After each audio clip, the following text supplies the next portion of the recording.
Okay. Hair check. Hair check. Hair Good look. check. My bangs are hanging in there. All right. Banging in there. Hi, my beautiful creators. How are you doing?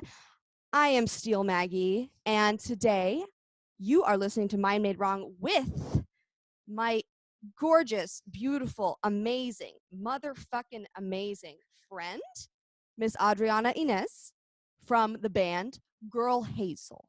And she is here to tell you all about herself, all about how the moment when she felt her mind was made wrong, maybe several moments, because we've talked about this earlier, but she's going to tell you how she went through it and how she has gotten to this point in her career and in her personal life, in her soul.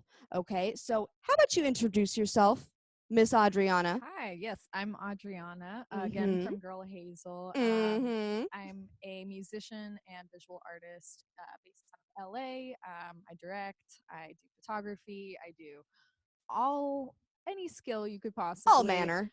want, just because I like to do everything and plan on doing that for the rest of my life. Thank you so much for having me on. I'm Of very, very course. excited to talk about all of this. And I almost forgot. If you want to find me online, you can find me at Girl Hazel Band on Instagram, Twitter, Facebook too, if that's still a thing.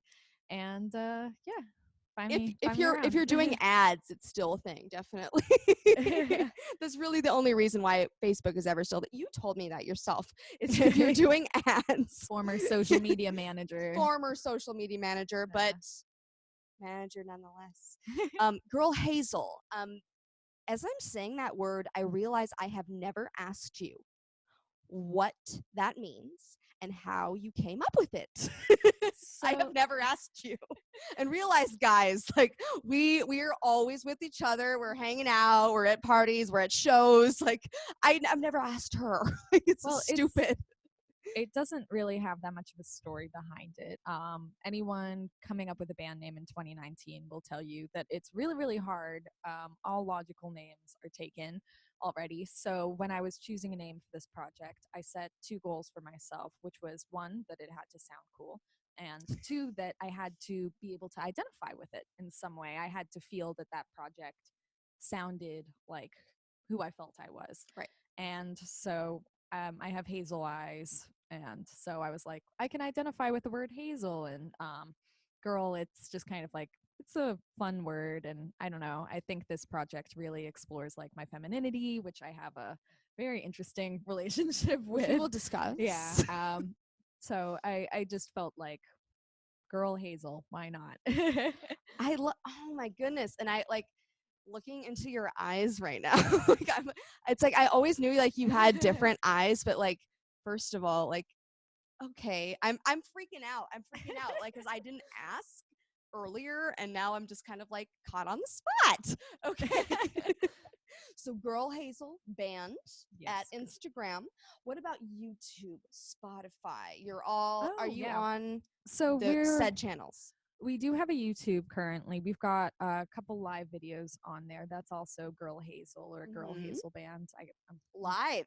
Yeah, Ooh. we have live sessions. We don't have any recorded music out because it's coming out extremely soon. And that will be on Spotify and Apple Music, all the streaming services that you know and love.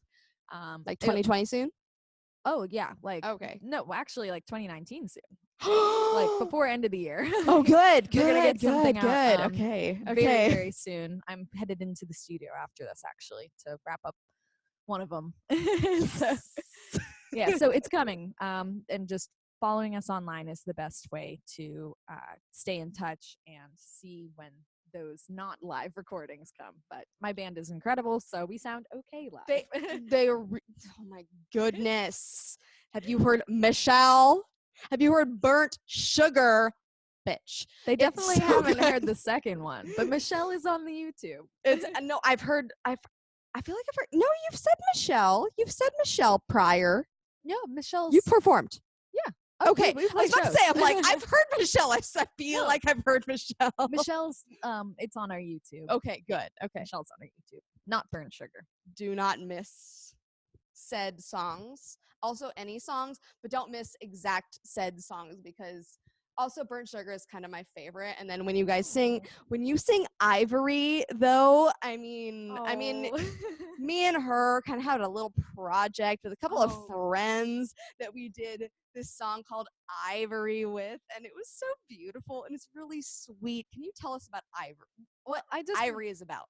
Well, I want to back up for a Back second up, and back up. explain the project that Mariah's referring to, which is my former roommates and some of our best friends, best femme friends in Femme general. Yeah, friends. best femme Yeah. friends in general decided to start this project called Above the Knee, which very few of us played the instruments that we excel at. A few of us did, but it was mainly an experiment in fun and just kind of putting out music that we felt like we didn't have a project for. This was before I had Girl Hazel. And so for a while, it was the only outlet for songs that I had written. And I was so happy to bring Ivory to the group and and work on that. It was amazing. We were fronted by like 6 people. A really incredible it was like band. 6 people, right? 6 front women. Like, you know, a keys and, you know, marimba and xylophone and, you know, that type of player. She's amazing, Miss Megan Dickinson. And we had Danielle, Yeah, you know, we had she's Danielle a piano Mary. player. Yeah, she's a vocalist. She was beautiful. She is beautiful. She's growing out her hair and she's gorgeous. Moi, I was a keyboard player, and vocalist. And then we have Miss Adriana, who was a guitarist. I and think the word you're looking for is shredder. Shredder. Whoops. I'm sorry. I fucked up. And we had Miss Teresa Lamb, Saxophonist and bassist. And we had Miss Laura Pluth, which is goddess vocalist of life. Shout out to you, Laura. Miss y'all. Every single one of them an incredible songwriter in their own right. Exactly. So we would bring about this is crazy because I'm so glad we're bringing this up. We would do songs that we didn't really feel like were in our own projects. We all kind of have our own projects. But we brought songs to the group that we didn't feel like we didn't know like the embodiment of these particular songs. And we said, let's try to flesh these out together as gals, right? Yeah. You know, and we fucking brought it, dude. Like there's no reason. There's no earthly reason why this should have worked, and it totally worked. And so Signs of a Struggle, which is literally the instrumental to this podcast. It is the instrumental intro and outro was done. Was in it. I wrote it a long time ago, prior to the inception of the group, which was like maybe like September like 2017. Yeah, a while ago. Or our iteration of the group, because there's been several iterations of the group. It's a birthday party band. It is. Exactly. We exist for birthday parties. If you're having one, let us know. We'll probably have a reunion. We were supposed to, and then Miss Megan went off to Pennsylvania again because she's getting her master's, and she is goddess. But anyway, so Signs of a Struggle was a song off of Demolition Woman EP, and it's also the theme song of Mind Made Wrong. And this song was fleshed out in this group, you know, which I'm so incredibly grateful for. Like, they brought like some of the harmonies in this song, they brought to the table, you know, and some of the sounds in this song they brought to the table. And I completely remember that right now, and I'm like so lit for it. That's so brilliant. Oh my God. Above the Knee was the word I use to describe what it did for my music was it was kind of a workshop for it. Yeah. It was a good place to try out ideas that I was kind of self-conscious about, songs that I didn't know if I wanted to put out. And it was great to just have a bunch of musicians that you're fully comfortable with, just really attack it with enthusiasm and show you what's special possible. What's possible with your own songwriting. Exactly. And, it was a great place to workshop things. I mean, there were parts of our original Above the Knee arrangement that made it into the Made it version. into the Yeah. recordings. Yeah, Yes. that made it into the version that we play live now. And, you know, of course, with my new band, we re-workshopped it and added a bunch of new things and changed it. But some of the original spirit and lives. yeah, Right. It's and the original harmonies. spirit Yeah. about it. Yeah, it's the original spirit of it. It's like it was birthed there. Yeah. Like you had the original, like, you know, the original like songwriting, you know, but like there was like this birth that happened when you collaborated with other people. Mhm. So yes, let us talk about I know y'all have been waiting. We are sitting here reminiscing. But it's so good. It's so good. I only wish that we had been more of what we were, you know, as Above the Knee, because like I wish we had a Above the Knee YouTube channel to refer y'all to. Maybe someday, Yeah. but y'all can think about it. And if you are in the LA, SGV, San Gabriel Valley, IE, Inland Empire area, please give us a shout out, because honestly, like we need a reason to get back together ASAP. So really, we do. Honestly, Yeah, I mean, we do. We do. really do. We'll only rehearse 2 to 3 times before your event. It will be That's loose, enough. but it will be fun. We're actually really fucking professionals, though. This is what we do. All of us do this as a profession, so it doesn't take us long to be amazing, but we will need some time. Anyway, let's talk about you, Miss Adriana. Let's talk Okay. about your ascent to music. How did you get into this business? How did you say, hey, I'm going to be a musician, and I have this band girl Hazel, and I'm going to be a full-time musician. Please talk about that. Okay. So you know, it's a bit of a long story, of course. I'm sure everyone's story with this is always long and winding, but I think as a Yes. kid, I was always drawn to music. Nothing really happened with it though until I got like a guitar as like a middle school graduation. What does that mean? It just means get louder. Okay. I got a guitar as a gift for my 8th grade graduation or whatever they call it. And I just started learning and writing kind of instrumental songs. And I knew I liked music, but I didn't really understand how much I liked it until I went to my first concert, which was Paramore. Um, a very iconic band for anyone that was growing up when I grew up, and still a very iconic band for everyone. 2000s, yeah. Yeah, a very iconic band for everyone. And I just remember I was having a terrible day. This was my first concert that I'd ever been to. I had like a headache. I was tired and just in a bad mood. And then they started playing, and I don't think I'd ever felt that good. And I just immediately knew that this is what I want to do. This is what I want to feel like all the time.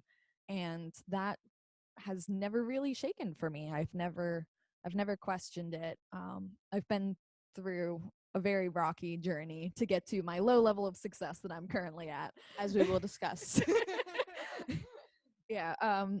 But I went on from that. I started playing with local musicians, just, you know, that I went to school with, and you know, just continuing to improve as a songwriter and playing with new musicians all the time. And it's just kind of been like a journey. And as I went along with my musical exploration, I started booking shows because I didn't know how to get them. So when I heard that a local venue was looking for interns to book shows, I went, okay, I'm going to figure out how to book shows. Let's and then learn. yeah, if I know how to book shows, then I know how to get booked for them, right? That was my logic. And so I kind of got drawn into the industry side of things too. And I had a pretty lengthy career doing a million different jobs in the industry, from festivals to, you know, record label stuff, until I quit my job last month. Yeah. So we'll get into it a little more, but into that, my musical career has always been marked by a bit of a balance between the industry side of things, where I felt like I excelled for a really long time, and then having to reassess my priorities and shift from being this industry person into just being the musician, which is the side of me that I always felt was stronger, I guess. Exactly. Yeah. Did you feel like torn between, because I know you spent a lot of time in the industry position, you know, and did you feel torn between those two during that time? Or what happened in between those points where you just said, I've got to fucking do this. I can't be industry anymore. I have to be the musician.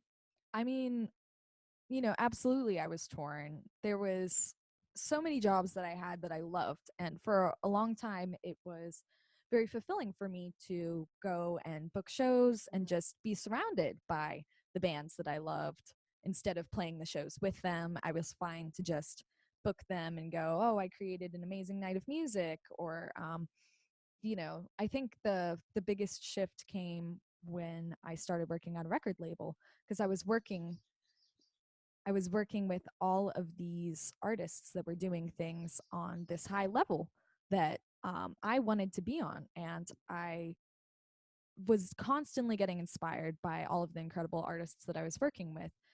And it kind of raised to my attention that I could do that, that they had all kind of been in positions like me. And at some point, they had to make a choice. What you were booking for, you could do.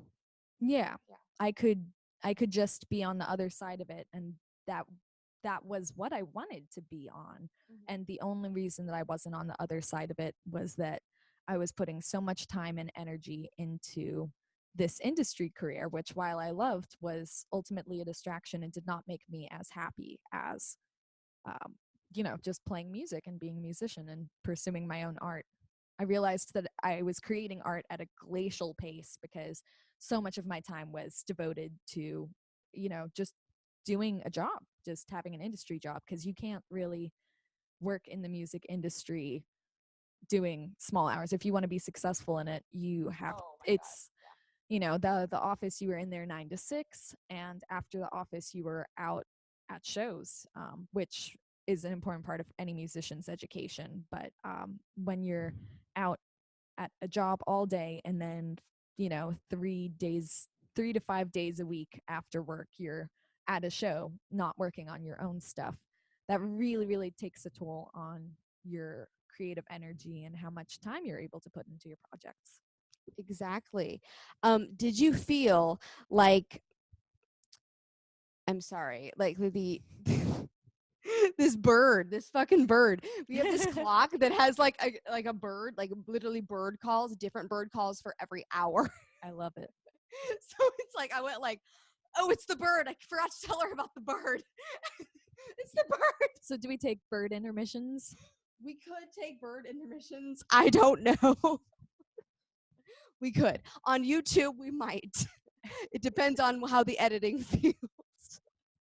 But I want to talk about how your creativity suffered, and how not just your creativity, but I want to talk about how your mental health really. I feel like because you and I, we graduated from Cal Poly Pomona. Was this the same year, or was it? Yeah, we graduated together. We graduated the same year. Yeah. Okay, I was about to say, I'm like, don't know, don't want to assume. But we graduated the same year, and we graduated as Bachelors of Arts of Music. An extremely useful degree. An extremely useful degree from Cal Poly Pomona with love that school. Fucking love that school. Y'all slay. But we graduated with an option, music, with an option of music industry. And I always felt, because I was getting a degree in, I was getting this option of music industry, I should go towards that option. If I was trying to do Steel Maggie, right? If I was really trying to do Steel Maggie, and if I was trying to be the best that I could motherfucking be, I would be in performance, right? But it's not what happened, and I just really feel like I want to ask you, Okay. what, did you feel a tear between what you had spent so much time to achieve and what you had and your mindset toward that. I want to know, like, how did you I don't want to ask how did you suffer. I can talk about that. I want to hear the issues that really went on internally, up here. So I think the biggest thing for me was that I'd never worked a conventional 9 to 5 Right. or in this case 9 to 6 job. I'd never worked something where you spent so many hours every single day, and I'd never worked something where the routine was so similar from day to day.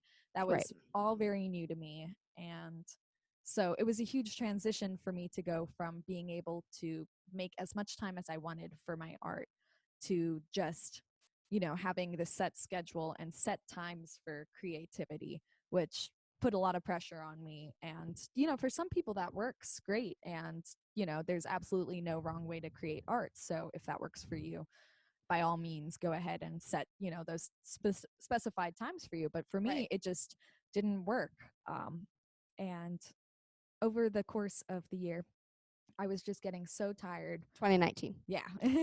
Over the course of the year that I was working at this label, I would just get so tired, and I would come home and I'd want to create art, but I would feel like I couldn't. Fatigued. Yeah, I was fatigued. And the decision the decision to leave really came from just the universe throwing an extremely unfortunate year my way. I had family losses. I had my childhood pets. I had, kids that I grew up with, kids that I went to school with. I lost a lot of people this last year. And that really forced me to put things into perspective and to reevaluate my priorities and really just have to prioritize my happiness, because I felt like, and I'm coming around onto a more reasonable view of life and death, but I really 2020. yeah, that's 2020. But I came around to I just had to start thinking about these things, and for the longest time I really felt like all these people were dying around me all the time, and that I could die anytime, and you don't have any control over when that's going to happen. And I just felt like I have to get on the right path. I don't have any control over when I get to achieve my goals, but I have to be actively working towards meeting my goals, because if I die right now, I'm not going to, I won't feel like I'm on the path. Like I won't feel like I was really trying to be happy or succeed in the things that I wanted to do. And I just felt like I need to get onto this path and start creating more art, because that's the way that I want to live my life. And I was very fortunate that I had saved a lot of money, and I was able to just quit and go full time for music, even though I'm not fully making up all my expenses yet. I'm living off of savings, and I'm very fortunate to be able to do that, because LA is brutally expensive. It's nearly impossible to save. And I'm extremely, extremely lucky that I'm in a position where I can just make art for a while. And hopefully it works out, but I feel so good about it. Sweetheart, it's coming in this actually next month. I have a lot of work for y'all. So that's kind of like a little declaration right now. But you heard that her. is you have heard me. It is a commitment. No, and it was a commitment like last week when we had this tiny cute little meeting. But I want to start talking about what it was like when you had no idea how your life would turn out. So let's rewind. I want to start talking about how you felt, with the theme of this podcast. I want to know how you felt your mind was made wrong when you were, in that space where you had no idea how the fuck your life was going to turn out now. Like, I know it's scary now, but you have a heart right now. You have a soul. You are so like focused into what you want to do. And that's what I want y'all, right? I want y'all to be as fucking into it as this woman. But I feel very off guard, like getting pointed at as an example of anything. It will happen maybe a couple more times in this episode. You guys caught me at a weird time where I'm all about the art, and it took a long time to get here. I've tried focusing on art before, and I just didn't have it in me before. I didn't have the discipline. I didn't have the emotional energy to just go for it, or I guess the lack of like Yeah. not self-control. The word I'm looking for is more like Direction. self-preservation. Yeah. I now lack that sense. I lack that instinct to preserve myself and do the safe thing, and that's worked out great for making art. I It's just been feel completely demolished by the year. I feel like you and I are actually kind of in a very similar position right now. I still have a cushion job. I am so wonderfully privileged to be employed by a studio that I teach at, voice and piano, and I also teach at this wonderful abode in my own studio. But that is not what you guys know I'm fucking Steel Maggie. Like I am looking towards um, a different mode of living in the future. But with you, I almost got upset because I was like, you caught me at a weird moment. I'm like, excuse me, that's not a weird moment. That is a real moment because you are really walking into your magic as a person. You're really walking into your creativity, and your let's get it the fuck done, but let's do some actual, I don't know. Let's live some actual life while doing it, Yeah. And I feel like that is so inspiring. And I know I've already told you this. Like she and I had a big conversation last week, but I felt like we just really I needed to capture it with you, and um I've been thinking about it. I've genuinely been thinking about it all week, and I need you to share with everyone um how you got from your really hard moments, when you were a teenager, Mm. and to you, as you say, quote unquote, low level of success. But I don't feel like that's going to be very long after, because it's going to be bigger. But how you got to this point where you feel like you are actually literally stepping into your creativity, and you are stepping into your creating beautiful things, as we talk about on this podcast. um let's talk about how you felt your mind was made wrong Yeah. in the past, and how you moved forward from that, and how you got to today. Well, I'm on this podcast pretty much because I've mental health has always been such an issue for me, really. It's something that I'm still getting a handle on.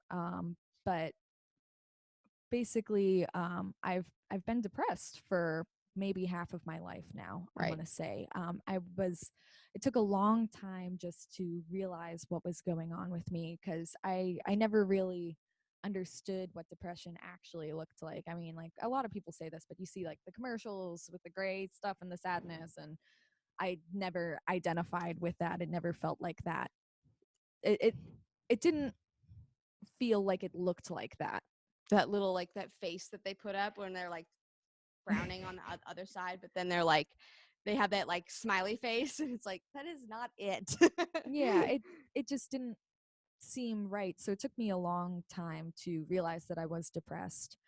And especially because I'm a very social person, when I'm around people, I can tend to shove that, internal struggle back, and it's not shown as well in social settings. So it was really hard for my friends and family to identify that this was going on with me at all. It really had to come from me, recognizing it in myself, and then having to go and find appropriate help. And I just remember a couple of years ago, I decided I needed help.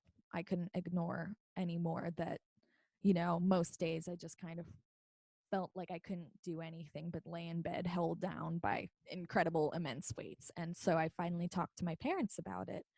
And they're incredibly, incredibly supportive people, but they aren't the most experienced when it comes to mental health. And so I remember having this moment where I had explained to my dad that I didn't feel good, that I was depressed, and he, he was trying to wrap his head around it and go, "Well, what happened? What went wrong to make you feel bad? Like, are there any bad things going on in your life right now?" He was trying to look for an immediate explanation for, A did reason. someone Yeah. like did someone break your heart? Did someone do this to you? Or are you getting bullied? Like, well, something like that. And I couldn't give any explanation to him. Had to confront in that moment that it's just how I feel. It's coming from me. It's not coming from any external factors.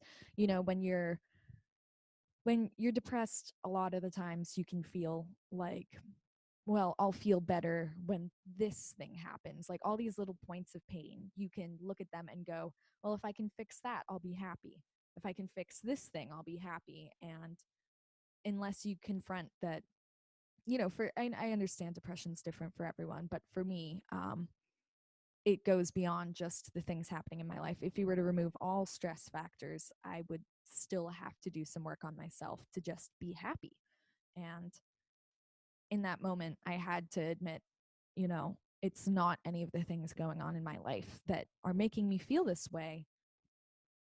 It's just my mind is making me feel this way. And in that moment, I just felt like, the expression my mind made wrong. I just felt like something is wrong with my mind that is causing me all this pain, and it doesn't have anything to do with any of the events in my life. Right. Okay. How did you get through? How did what was sometimes there's a pivotal point, sometimes there's not. And that's what I feel like people really need to realize is that sometimes there's not going to be there's not going to be a sign from God, there's not going to be a sign, or it could be a over time. For some people it is. There was a moment for me, as y'all know, mind made wrong, as we are on episode, I don't know what episode this is going to be yet, but yeah. I think you said last week that it might be 20. No, No, no, wait, it's way in more. the 20s. It's gonna be Yeah. in the 20s, but I've got some more. Coming up. But yes, yeah. Um. So, it's not gonna be 26. Actually, it's gonna be 27A, 27A, and 27B. We've got an actual parts kind of thing going on, which I really like the idea that you gave to me. That I'd like to separate my interviews into 30 minutes each. Yeah. Or thereabouts, because that is the attention span. It's my attention span. It should be y'all's attention span, because we're all. I feel like my demographic. I feel like the people who are responding to me are really into the 30 minutes. Into the 20-30 minute range. So this is what we're going to be doing. All right, please answer. It's a solid commute time. Okay. It's a commute time. Exactly. It's a commute time. Most people are going 30 minutes. That's what I was doing. So it's been really a extremely up and down journey of just constant improvement. I don't think there's ever been any specific moment where I had some big breakthrough and gone, okay, I'm doing better now. It's there have been moments where I thought I was doing better now, and then immediately followed by some dramatic crash. But progress is not linear. I think it's just been a journey of learning to reach out for help. When we went to Cal Poly Pomona, which is a wonderful school, they offer free counseling to their students, and I'd thought about it for a long time before I finally just went in and got an appointment. And I just went, this help is available to me. It's literally free. I literally just have to go and ask for it.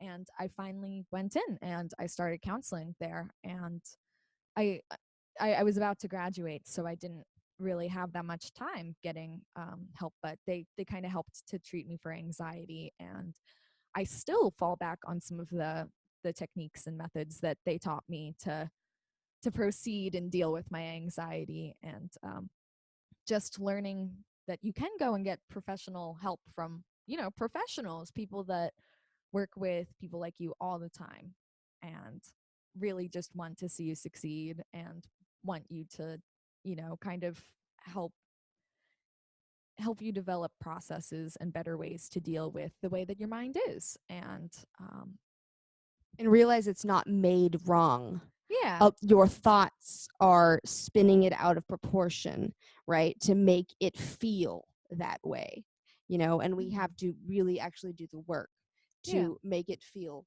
right. It's really on us. And Yeah. I want to talk about your most significant struggle today, when it comes to your mental health, and when it comes to working in your career, and when it comes to being a freelancer, which is bananas to me. Oh my God, I'm moving into that space, and it's absolutely bananas. It's for me, I'd say the biggest struggle right now is just figuring out where to draw the line in how much work you can pour into something before you need to take care of yourself, before you're too physically exhausted to do, whatever you need to do. When you're working in music, you're always kind of fed um, this mindset of, well, I have to work as hard as I possibly can at every single moment that I am physically able to work. And you're supposed to work yourself into exhaustion, because if you don't, then you won't make it, whatever that's supposed to mean these days. The idea is that you can't be successful at all unless you are pouring every single second of existence into your career, which Existence. is Yeah. a huge myth, because you're going to really, really mess yourself up doing that. Even if you feel good about it sometimes.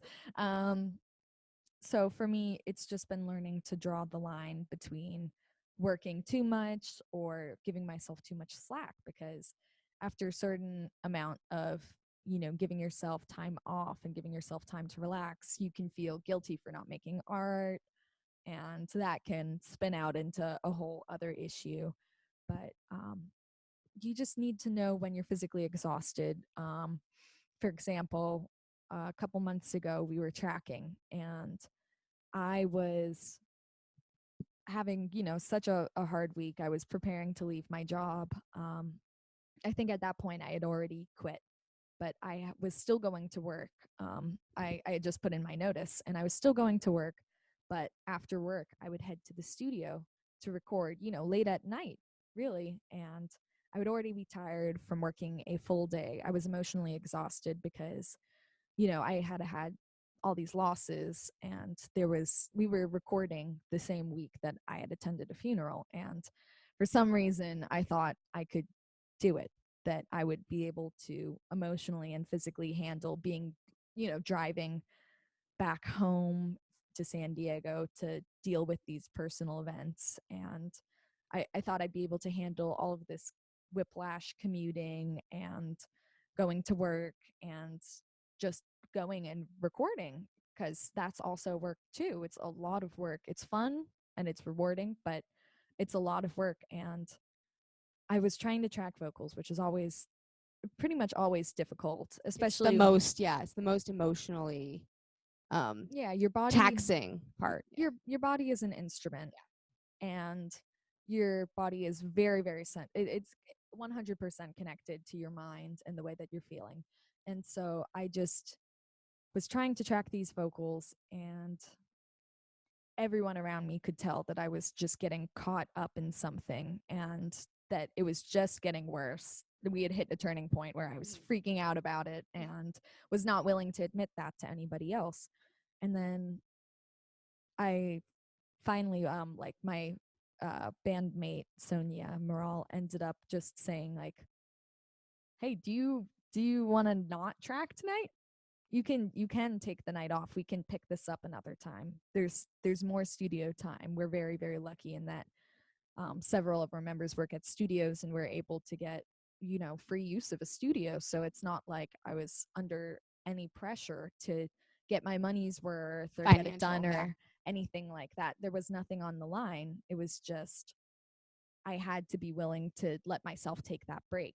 And they said, you can take that break. And it finally took just hearing someone saying, you're allowed to take time for yourself, for me to go and just give myself the little bit of breathing space that I needed to emotionally recenter and get things done.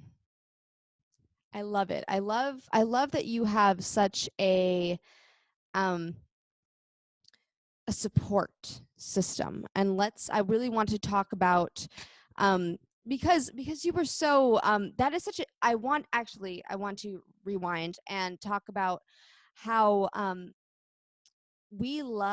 this industry loves to paint us, artists as heroes, right? And it really loves to it's like you have to do everything to be a star, and it's so annoying because it's like, what if that's not what people want? It's like a lot of times the old way has been, really just it's all about, the fame, and um it's all about that kind of ethos, and I don't agree. It's if it comes, it's because people really fucking wanted and liked your motherfucking music. And it's the mental toll that it takes, and when we think about um when we start to think about like how we're reacting to it, right, as artists, it's like we start to it's like, oh, maybe I should be completely like, I should be this way, I should be like a machine. Basically, you start Yeah. to feel like a machine. At least that's how I feel.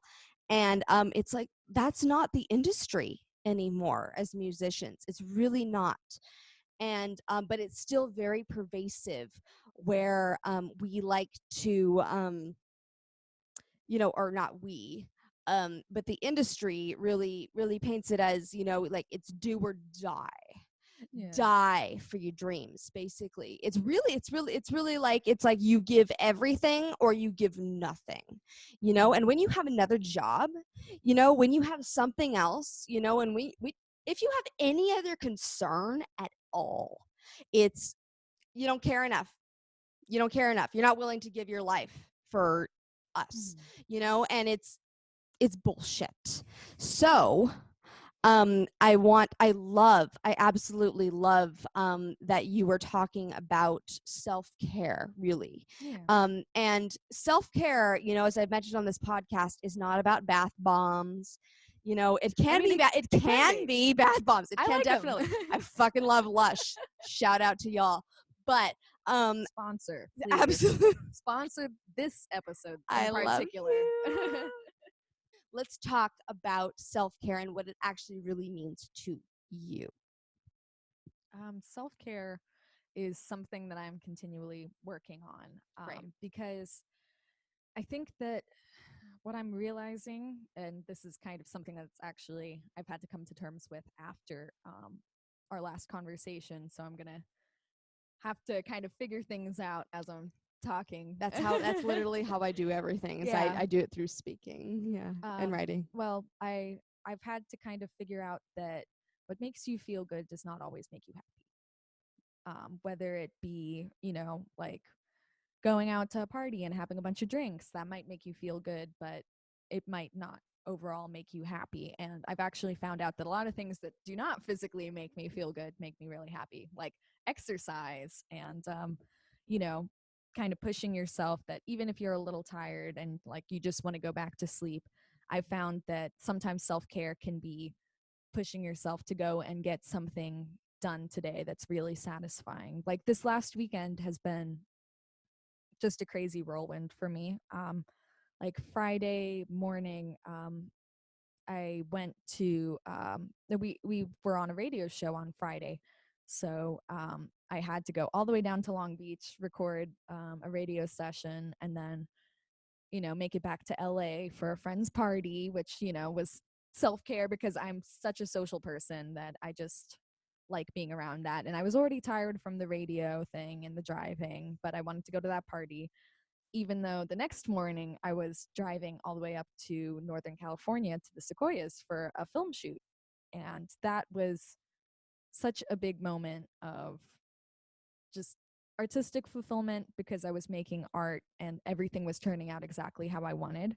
And it was also just kind of emotionally fulfilling as someone that enjoys nature and really feels a strong spiritual connection to it. It was worth getting up early the day after a party when I was tired and exhausted and just getting in a car and doing, a 4-hour drive up to go and make art. It did not feel good physically to go and do that, but I feel so much better coming out of it. And self-care is really just like figuring out what's going to make you happy. And I'm still figuring out the difference between what makes you feel good and what makes you actually happy. And, a lot of the times it's the same thing. Like, I don't know, eating nice food makes me feel good and also genuinely makes me happy. But it can be small things, it can be big things. You just kind of have to figure out what actually puts you in a better place than you were just in, and what the best thing you need to do is. It sometimes self-care is doing the hard thing and the thing that you're dreading, and just doing it and getting that feeling of fulfillment and pride and accomplishment, I guess. It's so interesting that I mean, I know every fucking single thing you're saying is true right now. So sorry. This podcast is very R, but or PG-13 at least. Mom, if you are listening, I'm sorry. I have never said a swear word in my life. Ah! Never. She's probably gonna listen. Yeah, no, it's my main wrong is extremely. It's. I allow a lot of cursing because I myself am a cursor. It's just who I am. If you're in It's music, hard to not. I don't know. I don't. I don't. You It's pick not. it up. I have a very large vocabulary. I have a prolific vocabulary. And what's kind of interesting is that I noticed that a lot of the things that I do and things that I picked up from music, I think it actually has to do with the fact that I'm a woman in music, and you express yourself in a different way because people will always try to put you in boxes. And I know that this is a huge tangent, but Warning labels. Yeah, but like I feel like profanity for a while is kind of a way to assert yourself as not being super traditionally femme in a music scene where you're immediately put in a very femme box, and they go like, even if it doesn't feel like you like. I remember as a teenager I would be playing shows and people would tell me, you should learn Taylor Swift covers and all of these things, and they would go, oh, you sound like Jewel. And while Jewel's great, Taylor Swift Amazing. has like, there's things to respect about these are still compliments. But I never felt like I identified with it. I felt like they were putting me in way more of a femme box than I felt I lived in, because I grew up listening to a lot of punk bands, which at the time there was not a lot of female representation, and thankfully that's changing. A lot of women in music are coming to the front now. But as a teenager, the stuff that I was being handed, I was not being handed a lot of things with women in it, and so I felt like I had a very kind of like masculine approach to things. Right. And getting put in these weirdly feminine boxes just was such a surprise to me, and I fought back against that in a lot of ways. I fought back against that in my writing. I fought back against that in the way that I talked to people, the way I dressed, the word choices that I used. I tried to be very unfeminine for a good while, and I think I'm trying to just find the most authentic self that I can. Right. My mother, I love her, love you, because she listens to this podcast. But she was like, it's so unladylike that you swear. And I was like, but I feel like it expresses, like when I say the word fuck. Like it's so like it's so like it's so cathartic. Like it's like I don't feel like it. I feel like I am probably I'm super feminine. I am, I do conform to the gender, that I was assigned at birth. Like I completely, like you look at me and it's like, oh yeah, okay, that's definitely, a woman. And you would be surprised if I said I wasn't. Um but I feel I'm so interested about, like, the femininity that we that we have been asked to perform, and that swearing is a part of that. It's unladylike. It's I feel like it's just not Mary Poppins, and it's like I feel like we should be able to, you know I feel like it's almost a good way to remind people that you're a person a person. and not just a Yeah. little lady feminine stereotype. Little It's lady. just a little something to go like, huh, I didn't expect that to come out of your mouth. Maybe you're a person. Maybe, just maybe, right? It's like We could do a whole we episode could about do being an entire about being a woman in music. Should. Yeah, we could This do is that. about We you. can start a new podcast. I like our dynamic. Oh my god, I'm so into our dynamic right now, though. Yes, no, that's I need to like save this, like this little clip, because it is a podcast or a episode or an actual podcast. But let us start to talk about the most significant thing that you think affects um, musicians with mental health today, in this industry. And I know that we were talking about earlier about what happiness means to you. And you were talking about what makes you feel good is not necessarily what makes you happy. So I kind of want to I want you to expand upon that. I don't know what expound actually means. I say expound all the time, and it's actually, I feel like it's not a word. I want you to expand upon that, and tell us how. My normal question at this point is, what is the biggest pain point? But I feel like it's, what is the biggest happy point from you? Like what is going to what would you tell musicians and entertainers and creative people in general? What is the first step to helping us distinguish what is making us feel good and what is making us feel happy? And maybe they're both. Yeah, it can be both. Let's really talk can. about that. It's I think it's kind of hard to create a universal first step for anybody. I think for me, it's just been good to kind of scrap my approach wholly, because I had this idea that if I just have the right attitude, all this success will happen immediately and it'll be big. And if I didn't meet these weird expectations that I set for myself right away, I would feel like I was failing. And this time around, I don't expect anything. I mean, that was with a former band of mine, and with a new project, I just set no standards. I don't expect to get anything out of any show that I do. I can't assume, well, this many people are going to like me, my Instagram following is going to go up by this amount if I do this thing. Like I can't set goals like that for myself anymore, because they're so incredibly arbitrary, that the only thing that I want to do is just be a good musician and just trust in that, keep doing work that I'm excited about, and just find good ways to show that off to the world. And just appreciate every little thing that comes in. Every single time that someone says, oh, I like you guys, and gives us some compliment or says something nice about the songwriting, it's hugely validating now, because I'm not going like, well, I need more of this. I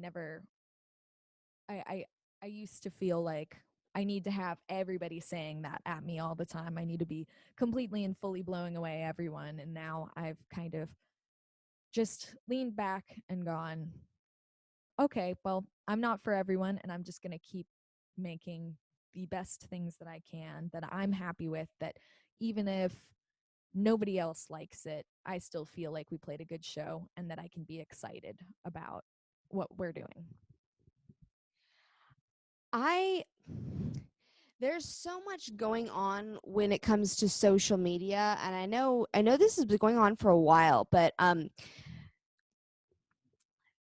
lot of us, myself included, on occasion, not all the time, I will say that, but we really put our entire being, our entire worth as a musician and as a person into Yeah. social media, and I want to talk about how we can separate ourselves as artists, and really step into the art rather than step into or remain in um this is the judgment, this is the judgment, this is exactly who I am, and whatever people who say who I am, however many people like my photo, this is how many people like me. It's Yeah. not true, especially with algorithms. You know what I'm saying? It's just not Yeah. true. Social media is such a tricky and fickle thing because, it's a business. It's not just this nice thing that's made for creators. It's designed to make money off of creators, and you have to look at you have to take everything like that with a grain of salt.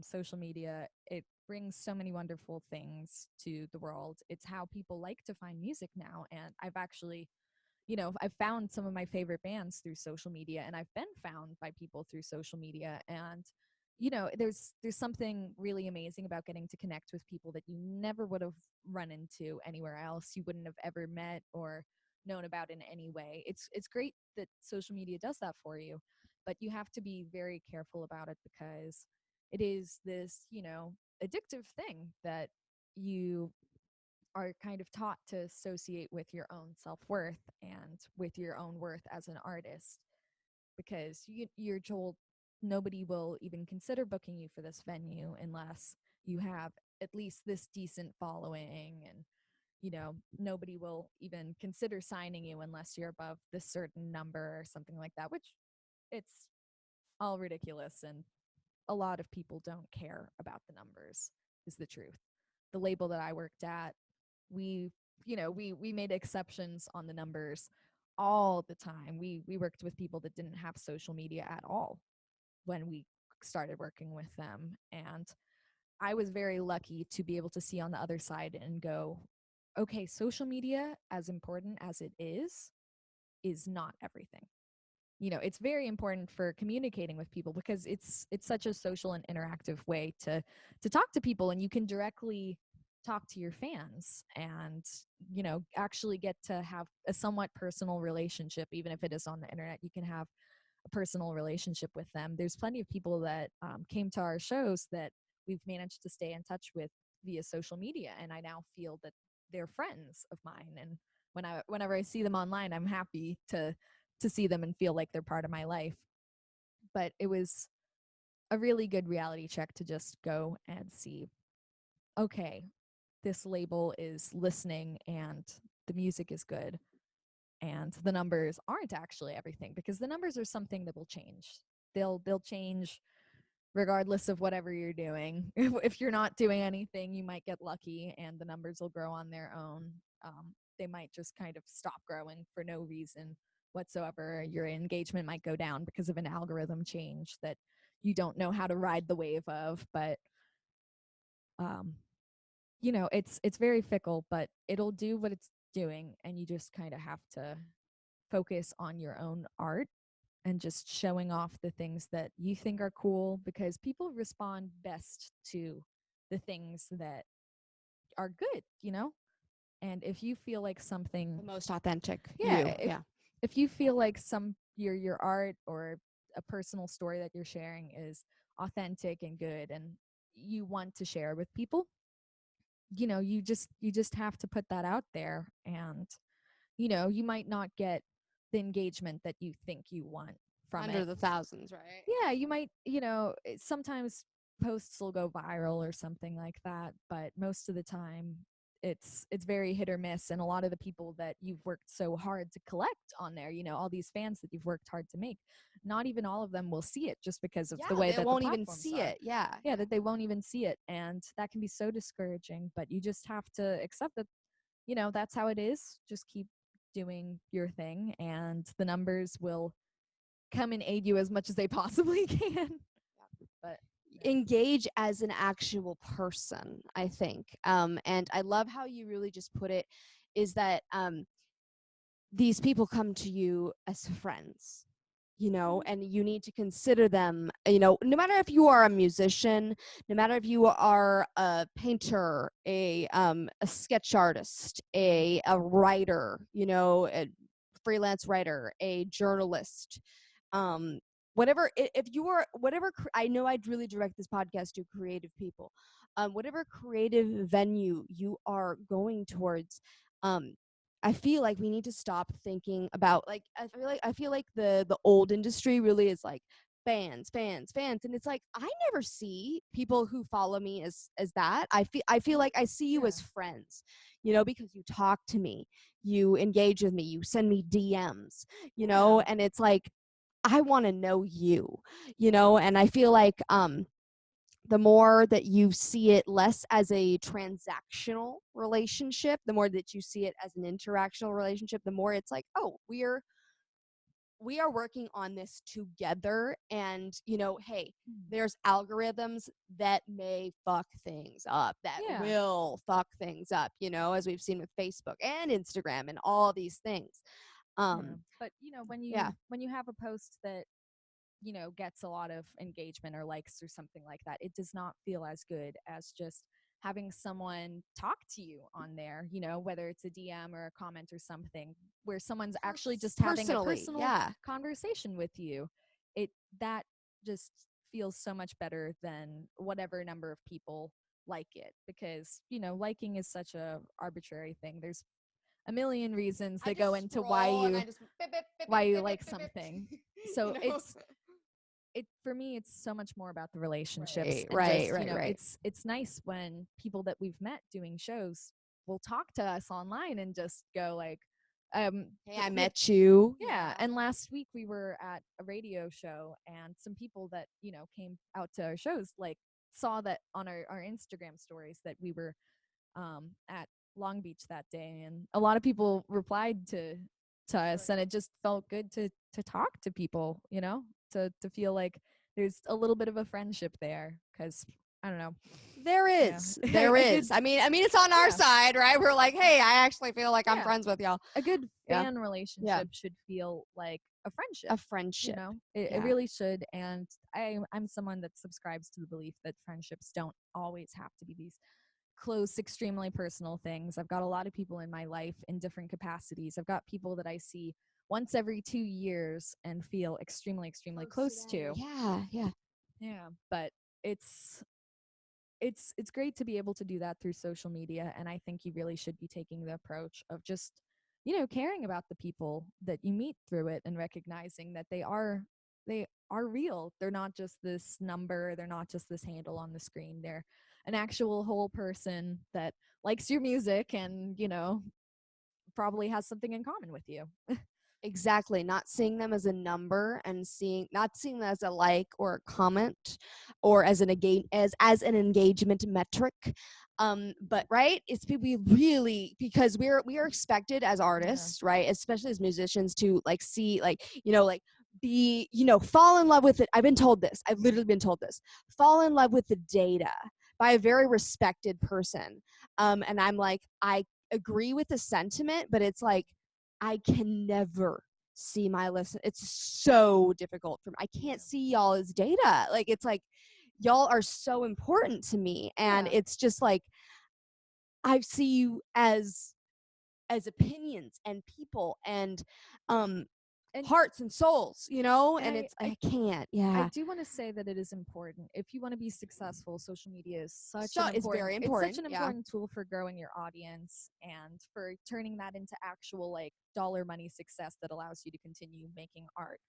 But I think that you have to walk this balance of it, and at the label, we had social media analysts that would go and look at it and, turn it from these numbers into, something that the artists could do that was, creating more genuine connection. You do have to keep an eye on this data, but you don't want to let it become more important to you than the actual connections with people, because that's the only thing. Social media, 10 years ago, Facebook felt like the biggest thing in the world. And now Facebook's, a lot of people still like Facebook, so I'm not trying to bash them or Yeah. anything.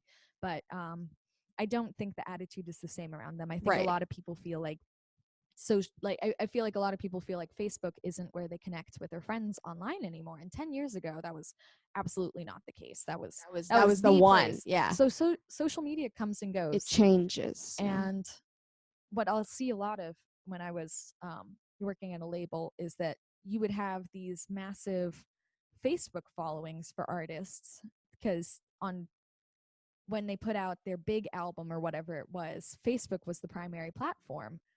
And you look on their Instagram and they don't have as big of a following on there because that's the new popular one.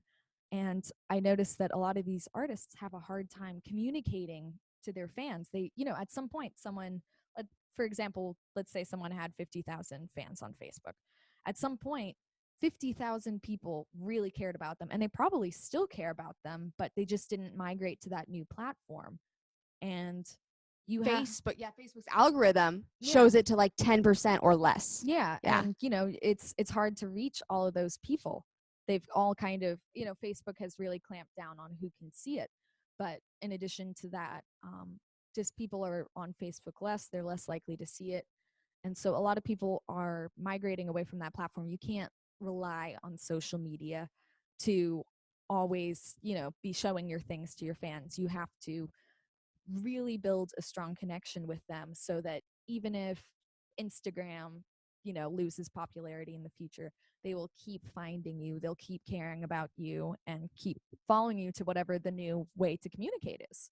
And I've seen plenty of bands that actually have a lot of success with, their own websites having kind of a fan forum on there for fans to connect with each other and communicate with the bands. And, it's, oh my God, if you're a musician, just have an email list. Just have an email list. That's so important. It's still the best way to reach people. I need to actually not say that because I don't have it. Well, here's my wake-up call. It's your cue to do it, because social media, it comes and goes. It comes and goes. Yeah. The numbers that you have on there, you might lose access to them at any point in time. And so you need to prepare for that, because I've seen that happen, unfortunately, to so many artists that, really built strong success and genuine connections with their fans, but they didn't have a way to stay in touch with them. So just get an email list going. Don't spam people, maybe, but but make it so that if your fans care about your music, that they can find out about it, because that can be such an issue. Absolutely. Absolutely. I feel like I got a little off topic with the social media. No. It's very important because I'm just gonna record this. This is still recording. But it's very important because a lot of people don't know. They really just try to go at social media like it's the way it used to be. Right. And it's I really do feel like it's a big part of mental health, because it really takes a toll onto your self-esteem. The amount of likes you get, the amount of followers you get, if you run a campaign, even if you run an ad campaign on Facebook, it's like no one fucking responded to it, and it's like, what am I doing wrong? I must be wrong, and it's not true. You just need to adjust something, and you need to see it as an equation, and you need to continue to treat the people that listen to you, the people that engage with you, as real friends, because they really are. They really are engaging with you, and they are watching for you, and they're looking for you. I mean, all these people, you're in touch with them online because on some level they care about you. There's always the potential for, some level of friendship there. And, you should remember that. And instead of getting, upset that the numbers aren't what you want it to be, just remember, well, these are people, and it's a bit of a two-way street, you know? Right. Yeah. Yeah. Yeah. It's like okay, I have 500 followers or whatever. It's Mhm. like, oh, I don't have 1,000. It's like, Yeah. you think about it that way. It's like, oh, that's such an asshole thing to say, right? Because it's like you work with who is engaging with you. Okay. So I will shut up on that because that's an entire other topic. I want to talk with you about two more things. Um, Actually, just one more Oh, thing. okay. Yeah, I know, I All know. right. We're at So we're soon. at the end. I know. I really want to discuss with you what are the things that first of all, I'm actually really provoked in this direction because you really kind of sparked something in me about what makes you happy is not what makes you feel good. And I've always worked on that. I've always been, um um declarative of that on this podcast is that, you go for what makes you uncomfortable. Do the Yeah. uncomfortable thing. Do what you're dreading. Literally, that used to be like a background on my phone. Like, Yeah. do exactly what you dread. Because pretty Yeah. much what you dread, even if it's chores, it is something that is bugging you inside. And when you have the wherewithal, and when you say I'm going to do XYZ thing, and when you actually do it, I said Mhm. this on the last, there is a magic in that. And I want to really kind of reiterate that with what you were talking about, which is with what you were talking about even with me last week, which it was a private conversation, so y'all Yeah. weren't privy. But she was talking about really making the move, Mhm. to do what made her tick, Yeah. do what made her like the thing that really, it was like, I want to do this, not for anyone else. I want not because I want to please anyone. That's been such a theme for my life, is that Mhm. I do a lot of things that Musicians it's are yeah, often people pleasers. people pleasers, right? We're entertainers. We like to Yeah. please a crowd. But in our personal lives, um, it is hard to separate that. And I've done a lot of things, and I've said a lot of things that weren't really me because I wanted to keep the peace. And this past several weeks have been full of internal change for me in that way, because I have said I am not going to keep the peace for someone else, and thus declare war on myself. Hell yeah. um that's been I made that up, but I made that up like a couple weeks ago. But Yeah. I it's been so important to me, and I really just want to know how you've been. um Tell us how you're going to create beautiful things in 2019, Okay. and in 2020, how you're going to Yeah. continue this work that you've started, and how you are going to continue this um Mhm. in this spirit, because I feel like the spirit is so important, and just living in this acceptance of your creativity and your position and your just willingness to be a vessel, Mhm. of that creativity. I really want to hear about that. Yeah. I mean, when I left my job, it wasn't just to make this transition into having a career in music, having a career in doing photography, directing, things like that. It was kind of just setting up an experiment for myself to be happy. That was the most important thing to me, because I just was not happy every single day. I was not happy. And there are of course wonderful moments in every day of your life, but overall I just wasn't happy, and I was not, the things that I was doing every single day were not the things that I most enjoyed doing. I don't like sitting in an office where it's dark. I like being outside. I like I keep describing what I'm doing as just going outside and sitting in the sun, which I It don't. might be. Yeah, I don't literally do a lot of that, but I am outdoors a lot more than I used to be, and I feel a lot more fulfilled being in different places every day. And just for me, I'm someone that, while I like a certain level of routine, I like something to be different every day. I constantly try to be doing different things, and it was really important for me to just kind of accept that and make my full-time job just kind of being happy and being a person that was just doing things that I wanted to do for the rest of my life. And, just trusting that if I just keep on this path of trying to become a better artist and, sharing that, of course, because that's how you make it sustainable, is by sharing it with people. And I've just adopted this mindset of just make art for everything. Any single thing that interests me, that is something that I want to do. I just need to go for it, and I need to go out and do it. Like I went to the redwoods because I was trying to I was talking with Sonia Morale about what she wanted for this video, and we were talking about how we wanted her to feel small, and we were discussing all these complicated ideas of how to do that. And I went, we can just go to the redwoods where there's a forest of giant trees. We Gigantic can just trees. we can just go there. That's something that you can just do. And there's you might tell yourself, well, that's a big deal, and to bring all your equipment up there and to do the shoot where the factors might not work in your favor. And I think for me, I've just tried to adopt this idea of giving everything an honest shot, even if it seems a little ambitious. You have to be a little realistic, but you should take your ambition and your, kind of ideas that you have to push and stretch for, and just go for it. And if it doesn't turn out the way that you want, just keep trying. Because you You've, did it though. You did the actual idea, and you just have to yeah, adjust. If that yeah, died, you just have to adjust because yeah, you you have actually to be did the flexible. idea.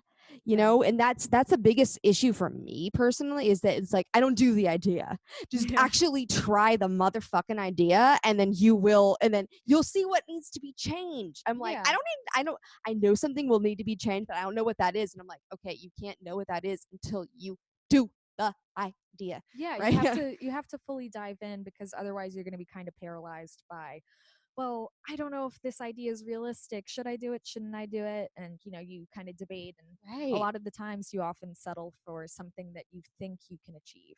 And sometimes it's great, and it lines up where the thing that is easily achievable is exactly what you want, but sometimes you have to just reach for the bigger thing. And I've got this expression that is kind of, I mean, I'm not really a mantra person, but I find that a lot of the times I tell myself, you've got to do something, even if slowly, even if badly. You got to do the thing that you want to do. And it's been an amazing philosophy for me, because I realize, like, life is long. You have like a lot of chances to make mistakes and to make better art. I've made plenty of bad art. It happens. It's fine, because you're allowed to make bad art and learn from it and be a little bit better next time. And my lighting skills have gone up as a photographer. My gear has upgraded over the years. My ability as a director has gone up. Now I actually know how to talk to people and tell them what I want them to do, and actualize what I want things to look like. And that's something that has come out of just practice and a lot of falling flat, and just, doing things badly, and, at my own pace, because for the longest time, I just didn't feel like I could make art. And it took me a lot to just get to the point where I feel, okay, I'm ready to just go. Like, I can just try this and fully execute my idea. And if I can't fully execute it, well, at least I learned some skills, and I'm getting closer to being able to fully communicate the ideas that I have. And that applies as a visual artist, that applies as a songwriter. It's so important to just practice your craft, and just fully lean into what you want to do, and try not to let the fears get to you too much. I no. Oh my God, isn't she everything that the Mind Made Wrong podcast is? Like, she's just everything because like she was like, allow yourself to make mistakes. You are allowed to make art. You are allowed to make mistakes, and you are allowed to be terrible, right? We were You know, certainly you're allowed to be so terrible. allowed to be terrible. You're allowed to be fucking fantastic, but you don't ever have. You just the only one requirement is that you have to try. That you have to just do it. Yeah. Just write a word. Write a second word. Write a third word. Paint a fourth stroke. You know, like I am just what is going on in this day? As I just stole from Melissa Edwards, love you. But This advice is specifically aimed at artists, but just, doing things that make myself happy is all I want to do. And I feel like that's pretty basic advice. It can't be said enough. Yeah, it's just I've ignored that advice so many times, and I want to tell y'all because I've ignored that exact advice, and it is so true that it just feels like, oh yeah, I'm doing the best that I can, but then you really are. You need to actually take a look at yourself and you need to be like, am I trying to please other people? Or am I trying to please me? Am I trying to live towards the truest version of myself? And you need to ask yourself whether you're in a bad relationship or any relationship, or whether you're in a bad relationship with yourself, right? Or in a bad job, or anything that is outside of you, you need to ask, am I being the person that I dreamed that I know I can be? If the answer is anything, if you are hesitating with a yes, then the answer is no, and then you need to figure out, you need to listen to her one more time and say, am I doing what is making me happy? All right. And it's a long process. I'm still working on it. I do a lot. Oh, of course. I do a lot of things. I do a lot of unnecessary things that don't make me happy, and it's just a process. And everyone needs to take it at their own pace, and you'll get there as long as you've set the goal. Oh my goodness. Oh my goodness. Absolutely. Please remind us, Miss Adriana Ynez, where we can find you on social media, on the internet. Well, my band is Girl Hazel Band. Hazel. Yeah, we're on Instagram, we're on Twitter, we are on Facebook, and we will have an email list soon. We've got a website in the works. And if you are a fan of photography and videography and things like that, I also have my own personal, which is Bugs Need Hugs. It's a cutie name. It's memorable. Bugs do need hugs. It's an issue I'm campaigning over, and you can follow me there. And bugs do need hugs. I'm excited to meet you all. Stop killing the bees and the spiders and the ants. Follow her at Girl Hazel Band, at Bugs Need Hugs. Just everywhere. Just don't be a slacker. I love y'all, but you for your own benefit. She takes flawless photos. If you want to be anywhere near some fucking flawless photos, she's got them. Like every time I'm on Instagram, I just pull it up and I'm like, what? Okay, what? I'm just like, it's bad. Like, Thank you. Oh my God, that's so good. But anyway, thank you so much, my beautiful creators. Thank you, Adriana. Thank you for having me. Yes, thank you. This has been a lot of fun. Thank you, all of you, thank you so much for listening. Please, if you are anywhere behooved, I don't know the past tense of you behooved, exactly, behooved to leave me a review, leave me a rating on either Google Podcasts or Apple Podcasts, or wherever there is a place for you to leave a review. Wherever you listen, if there's a place for you to review, please leave us a review. Please tell us the value that we give to you. Please follow me on Spotify, Steal Maggie. Please subscribe. Mind Made Wrong podcast, hosted by Steel Maggie. We are on YouTube. So, Steel Maggie, if you are watching this video, you are on my channel right now. Hi, I'm so happy to Hello. have you. Steel If you aren't Maggie watching music. if you aren't watching on YouTube, do it. There's a problem. I'm not gonna lie. We look pretty cute right now. So good. Love y'all. And anyone who's watching, I'm so happy. Please leave a comment telling us what the best thing you got. I mean, I know there's a lot of things that you got from Miss Adriana, but the best top thing. And also just tell us that, and then also tell us, don't lie, but tell us that you followed her and subscribed to her, okay? I love you so much, my beautiful creators. I will see you next week for another amazing Mind Made Wrong. It's going to be, don't know what episode, but I love you so much. But until then, let's go create beautiful things. Bye-bye. Bye-bye. Bye, Adriana. See you later. Bye.